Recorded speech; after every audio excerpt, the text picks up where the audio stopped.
السلام عليكم ورحمة الله. كيف حالكم جميعا؟ أتمنى أن تكونوا بخير. النهاردة رجعنا تاني لتعليم اللغة المصرية عامية، يعني اللهجة المصرية عامية واللغة الفصحى. يلا نبدأ. هنا بتعيط ليه؟ بتعيط ليه؟ يعني هنا نستخدم في اللغة الفصحى لماذا تبكي؟ لماذا تبكي؟ يعني why are you crying؟ لماذا تبكي؟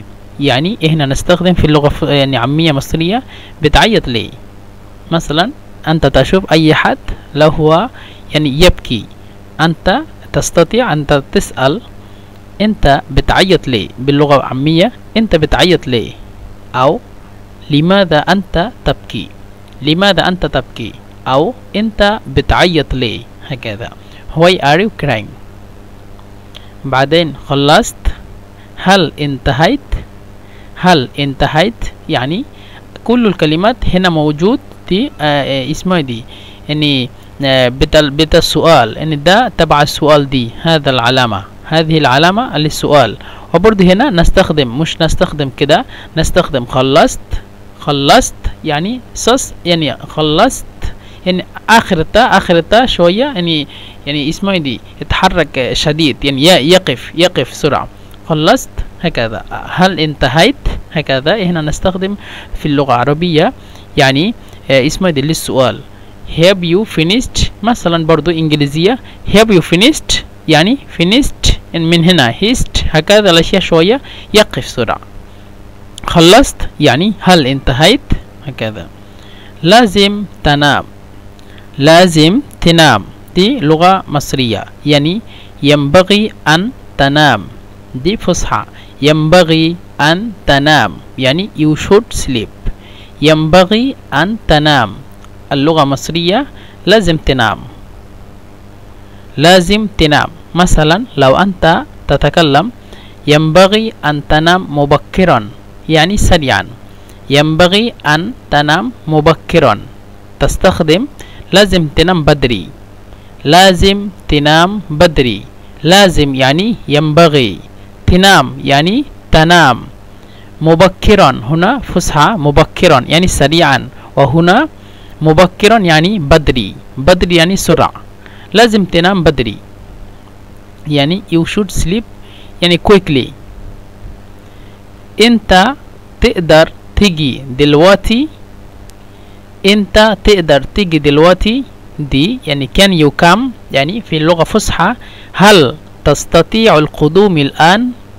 هل مثلا أنت هنا تستطيع فيها يوجد ضمير أنت.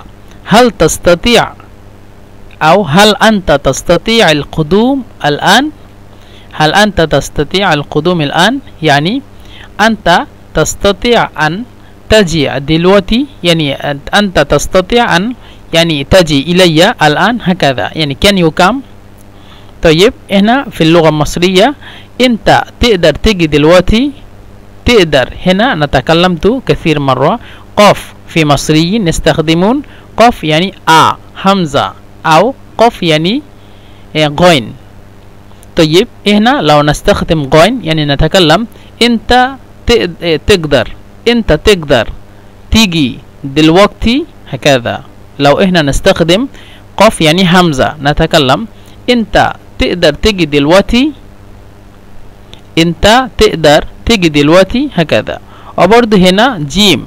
جيم في لغة عامية مصرية برضه يتكلم، بعض الناس يتكلم جيم يعني جيم، بعض الناس يتكلم يعني جيم يعني غين ينطق، هكذا. طيب لو نتكلم هنا جيم يعني انت تقدر تيجي دلوقتي، هكذا. لو احنا نتكلم هنا مثلا همزة وهنا مثلا غين نتكلم انت تقدر تيجي دلوقتي، هكذا. انت تستخدم يعني انت يعني تختار يعني اسمه دي تستخدم في اللغة في اللهجة المصرية ايه حاجة، يعني جيم يعني جيم او غين. قاف يعني همزة او غين، هكذا. انت تختار براحتك يعني على مهلك. انت تقدر تيجي دلوقتي او انت تقدر تيجي دلوقتي تستخدم يعني تستطيع ان تستخدم يعني اسمها دي لهجتين. لهجتين. بعدين ضيعت موبايلي، ضيعت موبايلي أو ضيعت هاتفي أو ضيعت محمولي، هكذا يعني فقدت هاتفي. I lost my mobile يعني ضيعت يعني فقدت، موبايلي يعني هاتفي، ضيعت يعني اسمه فقدت، هكذا ضيعت موبايلي أو ضيعت قلمي. قلمي مثلا لو نتكلم ضيعت قلمي أو ضيعت قلمي، هكذا. مثلا فقدت قلمي، ده لغة فصحى. هنا موجود فقدت هاتفي، هنا لغة مصرية ضيعت موبايلي، هكذا يعني باللغة الإنجليزية I lost my mobile. بعدين ضيعت ايه، ضيعت ايه نستخدم في اللغة الفصحى ماذا فقدت. ماذا فقدت يعني what have you lost. ماذا فقدت يعني في اللغة المصرية ضيعت ايه، ضيعت يعني فقدت، ايه يعني ماذا، ايه يعني ماذا، ضيعت ايه يعني ماذا فقدت. what have you lost. بعدين لا، أنا جديد هنا. هنا جيم يعني في مصريين يستخدم جيم يعني جيم أو جيم يعني غين. أنا أتكلم كثير مرة، كل مرة يعني مرتين 3 مرة في كل فيديوهات مثلا، عشان يعني لأن يعني أنت تستطيع أن تحفظ سريعا. لا، أنا جديد هنا، مفروض جديد، لكن نستخدم في اللهجة المصرية لا أنا جديد. لا أنا جديد، جيم يعني غين أو جيم يعني جيم في اللهجة المصرية. لا أنا جديد هنا أو لا أنا جديد هنا، براحتك على مهلك. وهنا لا أنا جديد هنا، لا أنا جديد هنا. هنا يعني اسمه يختلف، مختلف. هنا جديد في اللغة الفصحى وهنا جديد أو جديد. هنا no I am new here، هنا أنا جديد هنا. بعدين أنت تهت ولا ايه، انت تهت ولا ايه او نسيت مكانك ولا ايه. انت تهت ولا ايه او نسيت مكانك ولا ايه. هنا هل ضللت الطريق يعني are you lost مثلا street مثلا طريق شارع.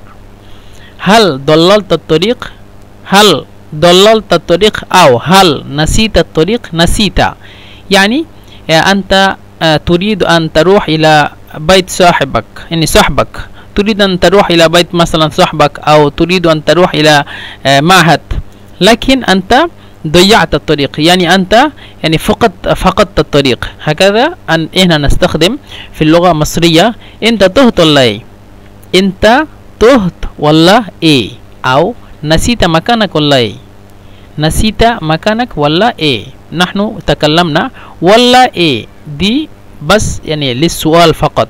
هنا الناس يستخدم ولا إيه يعني للسؤال. وهنا باللغة الفصحى، في اللغة الفصحى هل ضللت الطريق أو هل نسيت الطريق أو هل ضيعت الطريق، كل الأشياء يستخدم. هنا are you lost street هكذا أو are you lost place.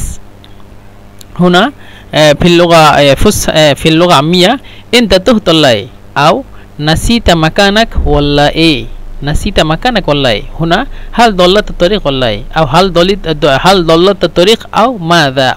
are you lost your place أو are you lost اسمه دي street، هكذا. هنا أنت منين، أنت منين، مفروض أنت منين. هنا أنا نسي يعني أنا غلطت مين، هنا أنت منين كده، منين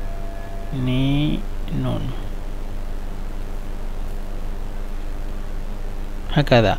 أنت منين، أنت منين. هنا أنت، هنا أنا كتبت أنت منين يعني من أين أنت. في اللغة الفصحى من أين أنت، من أين أنت. ما بعد في اللغة العامية منين، أنت منين، أنت منين يعني من أين أنت. where are you أو where are you from. هكذا الأشياء. أنت منين أو من أين أنت، ده لغة فصحى. اللغة فصحى من أين أنت.